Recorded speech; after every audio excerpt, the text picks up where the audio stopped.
tarde, começamos agora mais um Economia em Foco e hoje nós vamos falar de todos os fatores que têm influenciado o movimento do mercado financeiro que tem apresentado muita instabilidade, pressão no câmbio, sobe e desce de bolsa de valores, temos movimentações até no mercado futuro de juros e esses fatores que influenciam o mercado depois retornam para a economia, na verdade retratam o que está acontecendo com a economia. Eu tenho dois convidados aqui comigo, José Francisco de Lima Gonçalves, do Banco Fator. José Francisco, boa tarde. Boa tarde, Denise. E Luiz Otávio de Souza Leal, que é do Banco ABC Brasil. Luiz Otávio, boa tarde. Boa tarde, Denise. Boa tarde.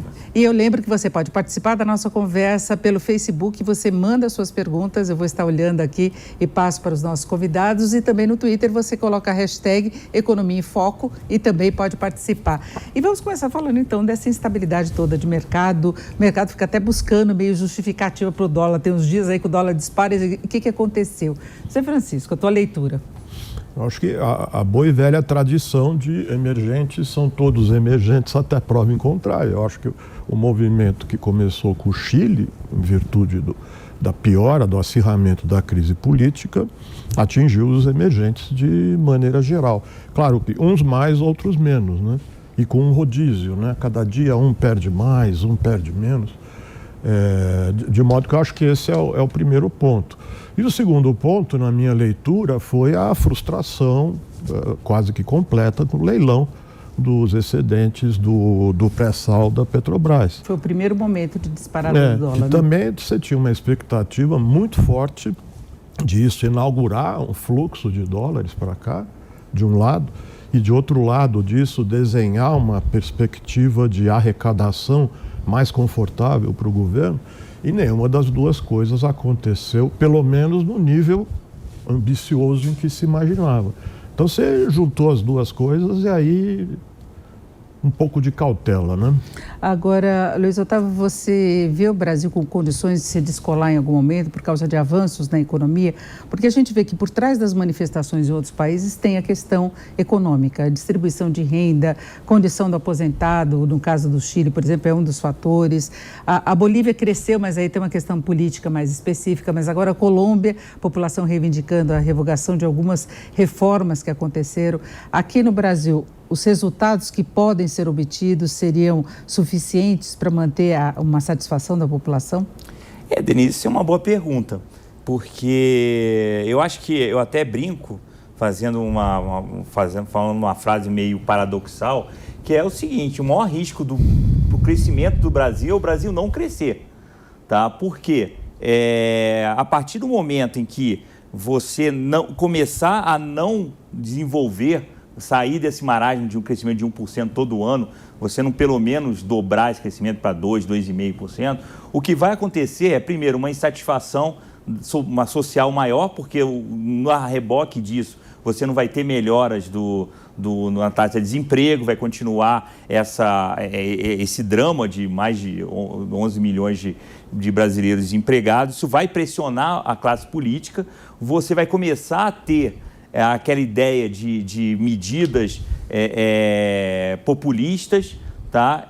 E no final a gente vai, tudo que poderia melhorar por conta das reformas vai ser jogado fora com essa nova, tipo assim, voltando para o que a gente via há 4, 5 anos atrás.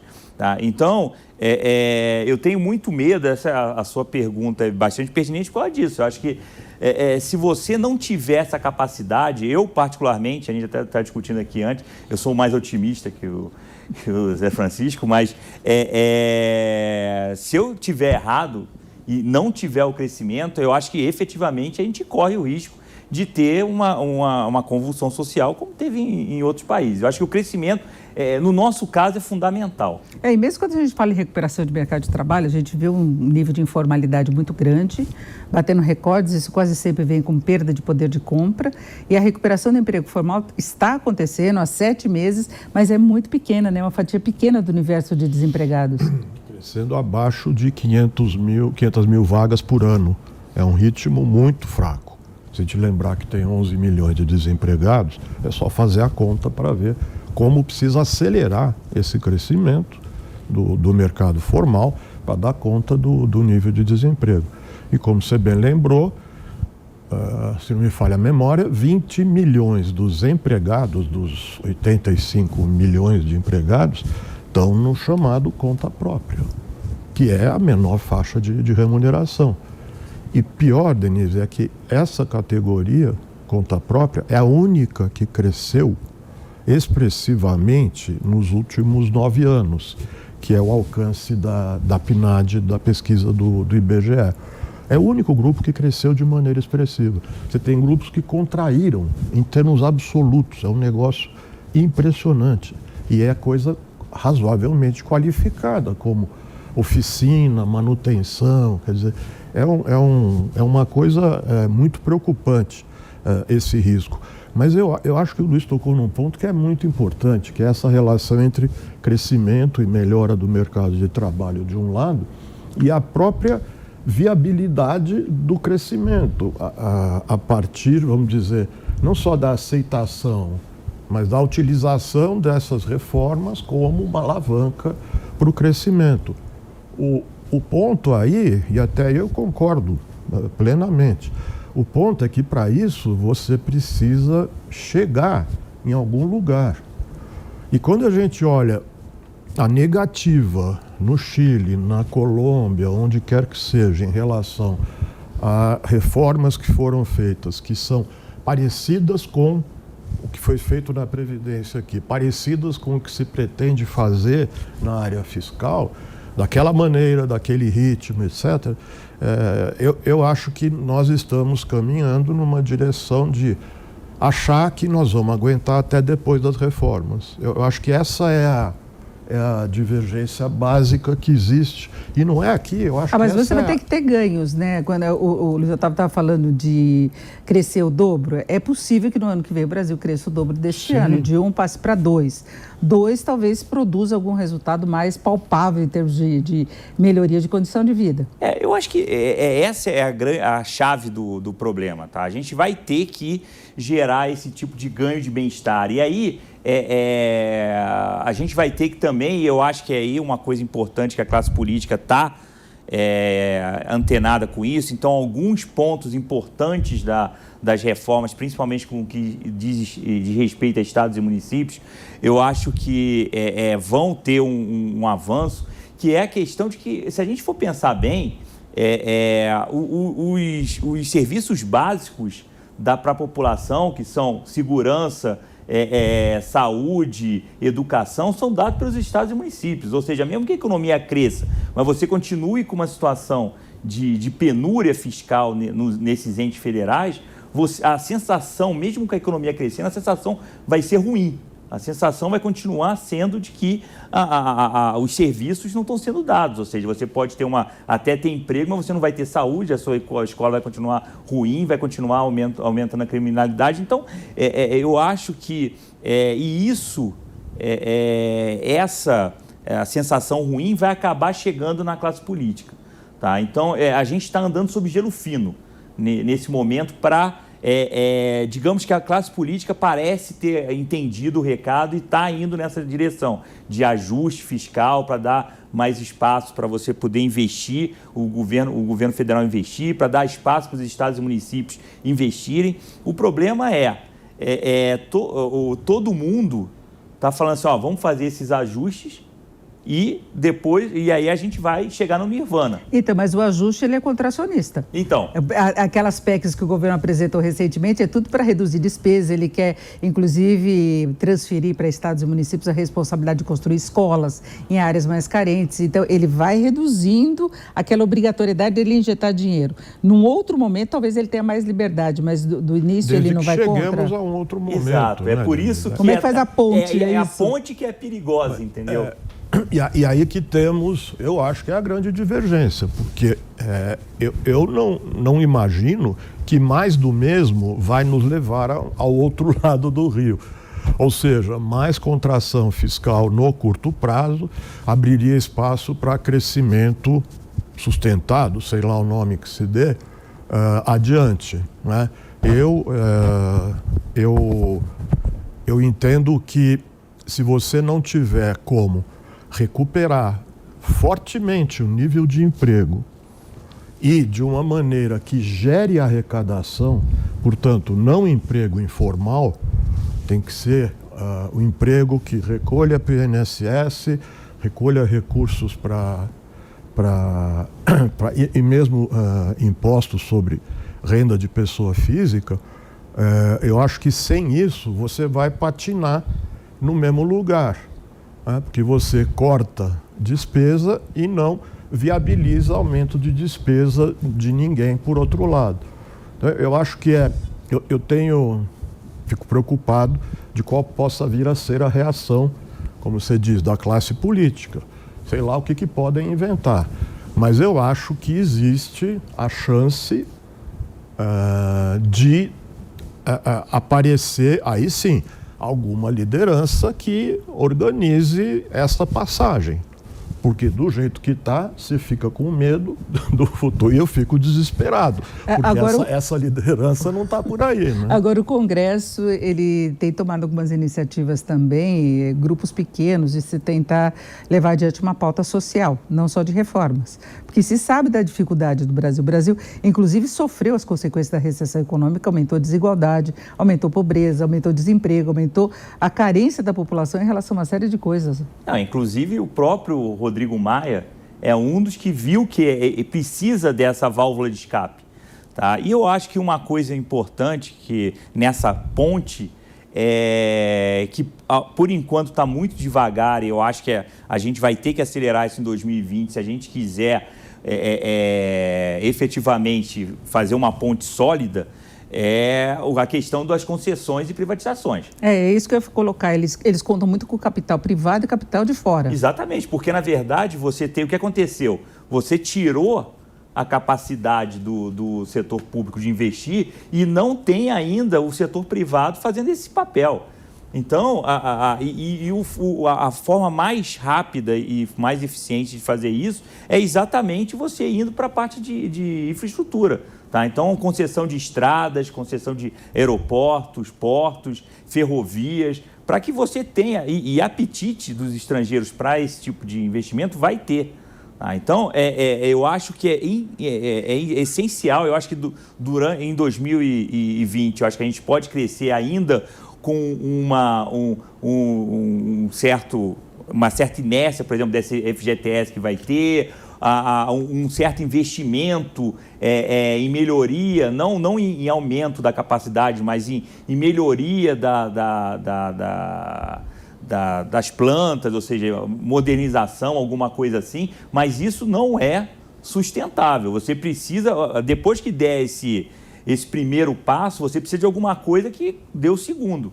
Tá? E esse aí seria essas concessões. Então, eu acho que o nome do jogo no ano que vem são concessões. Se a gente não tiver um programa de concessões... Privatização também, porque se fala muito, mas você não tem os projetos acabados ainda para atrair, para levar a leilão, né? A Eletrobras não tem capacidade de investir. Então, o que vai acontecer, por exemplo, no caso do setor elétrico, é que se a gente começar a crescer forte e não privatizar a Eletrobras, você vai acabar tendo apagão. Tá? Então, eu acho que a gente vai ter que dar esse passo. Eu acho que é extremamente importante e a gente, obviamente, vai ter que também contar com um setor externo um pouco mais amigável, porque não adianta nada a gente ter projeto, ter uma situação favorável para o investimento externo, investidor estrangeiro entrar aqui no Brasil, mas lá fora está uma confusão muito grande, tá? Que era o que a gente estava discutindo também um pouco antes aqui de entrar no ar. E tem o risco de desaceleração da economia global, de problemas, inclusive em relação aos Estados Unidos, economias grandes. A China tem tomado uma série de medidas para tentar alavancar o desempenho melhor e o Brasil depende muito desse contexto geral, né? E a gente estava discutindo que talvez não seja nem isso o mais perigoso. Talvez o grande risco para a economia mundial no ano que vem seja a eleição americana. Tá? Porque nunca eu acho que a gente teve, ao menos na história recente americana, dois candidatos, tipo assim, tão polarizados. Tá? Então, tem o Donald Trump e tem, do outro lado, os democratas, os dois. Tem o John Biden, que está perdendo um pouco de força, e quem está ganhando força é a Elizabeth Warren. As propostas econômicas da Elizabeth Warren são disruptivas para o establishment americano. Elas são mais populistas. populista Apesar que forte. Trump também é populista, né? Populista Com redução de difícil imposto, saber, ele também né? tem essa conotação, né? Mas saber. elas são mais, elas mexem na estrutura da economia americana, de estatizar o setor de saúde, de desmembrar empresas de tecnologia. Então, o mercado certamente reagirá mal se a Elizabeth Warren for candidata democrata e se ela começar a ter chance de ganhar do Trump. Tá? Então, Agora, o Trump também traz muita instabilidade, só ver a guerra comercial com a China e várias outras medidas dele também provocam instabilidade, né? Ele vive disso, né? Parece alguém que eu conheço, que tem que um dia fala uma coisa, outro dia fala outra. Mantém o clima provoca de fervura, esse, provoca aquele, e atrapalha a vida de todo mundo, inclusive a sua própria vida, né? Agora, o que a gente faz com esses sinais de melhora da atividade econômica? Porque tem um clima um pouco melhor, nós temos vários indicadores melhores, indicando que tem um certo embalo de final de ano, que ajuda sempre a ter uma repercussão sobre a atividade no ano seguinte. A gente vai entrar em 2020 melhor. Eu acho que entra com um astral um pouco melhor, né? Se a gente comparar nos últimos 2, 3 anos, né? Sem dúvida. O ponto é que esse astral melhor, talvez ele se deva praticamente a questões pontuais, né? Você levantou bem, questão de fundo de garantia, PIS, pode ter uma bolhazinha de ânimo. O ponto é que, mesmo com essa melhora recente de vários indicadores, isso não aparece no mercado de trabalho. E, sinceramente, o que não passa pelo mercado de trabalho não tende a disseminar. Você pegar produção industrial, ela continua em torno de 0. Em qualquer base que você pegue, é menos alguma coisa. Aí eu tenho que ouvir assim, mas tudo bem, se a produção industrial está fraca, é porque a economia não é produtiva, etc, etc. Sim, pega no setor de serviço, que é um que pode ter um grau de formalização importante, principalmente se forem serviços que as empresas contratem. Se a indústria não consegue sair do lugar, esse pedaço dos serviços que geram mais atividade, mais renda e que tem efeitos econômicos melhores, sobre a arrecadação inclusive, você não vai recuperar. A CNI mostrou dados um pouco melhores agora no fechamento da semana, inclusive com o uso de capacidade instalada. É uma coisa que não se notava há bastante tempo, né? Pode ser que esteja chegando na indústria. Eu vou fazer uma maldade. Todo mundo sabe que o indicador de capacidade instalada, você tem um nível que é um fluxo e você tem um estoque. Para medir esse estoque é complicado, né? Você pode medir de uma maneira ou de outra e às vezes tem que reduzir o estoque. Se uma fábrica fecha, por exemplo, a utilização sobe automaticamente. Então, o que me parece é que você não tem uma perspectiva importante de crescimento da indústria. O Luiz está lembrando o tema infraestrutura e certamente essa é a bola da vez. E eu acho muito importante, Denise, que isso seja explicitamente considerado. Porque um ano atrás, ou 10 meses atrás, era assim, reforma da Previdência vai recuperar a confiança e aí o investimento vem. A gente, eu nunca falei isso, mas a gente aprendeu, eu digo, opinião em geral, que não é bem assim, né? O meu medo é agora a gente tratar a infraestrutura, concessão da prestação de serviços públicos com os investimentos associados a entes privados. Eu acho legal a gente começar a ver isso tudo, né? E não concessão. Não, porque tem coisas e coisas, né? Isto como a salvação da lavoura. Eu realmente não consigo enxergar. Não é rápido, né, tudo? Não, olha, tem a questão da velocidade e tem a questão do tamanho. Quando a gente fala investimento público, eu não estou falando da rodovia que está pronta para gerar arrecadação para quem ganhar a disputa da concessão. Eu não estou falando disso. Eu estou falando das rodovias onde o setor privado não vai entrar. E me parece que estas têm um peso importante para o dia a dia da economia, né? Isso para não falar das outras infras, vamos dizer. Por isso que tem que ser bem modelado, tem que ser aquele negócio, tipo assim, você não vai levar só o filé mignon, você vai levar o filé mignon, mas vai ter que levar a carne de segunda também. Tá? Então, eu acho que a grande... E aí, a gente, pelo menos nessa parte, o governo tem o Tarcísio é um cara que ele tem efetivamente resultados, exatamente, né? É um cara que efetivamente quase uma unanimidade no mercado, que ele é uma pessoa bastante competente. Eu acho que ele vai conseguir fazer esse tipo de, ao menos a expectativa que ele consiga fazer. A expectativa é que esse plano que existe, ele se materialize de uma maneira ou de outra, num outro ritmo. Não ponho em dúvida isso. O que eu ponho em dúvida é se isso do ponto de vista do volume, do cronograma e da rapidez, de maturação. há alguma ajuda decisiva para você ter um ciclo de crescimento. O peso econômico desses projetos. Agora, o que poderia ser feito? Porque a gente já tem um nível de baixo de juros, historicamente, vai cair mais em dezembro. A gente está com a inflação baixa, que também colabora. Deu uma folguinha aí com o fundo de garantia, mas tem até a opção da pessoa continuar sacando no ano que vem.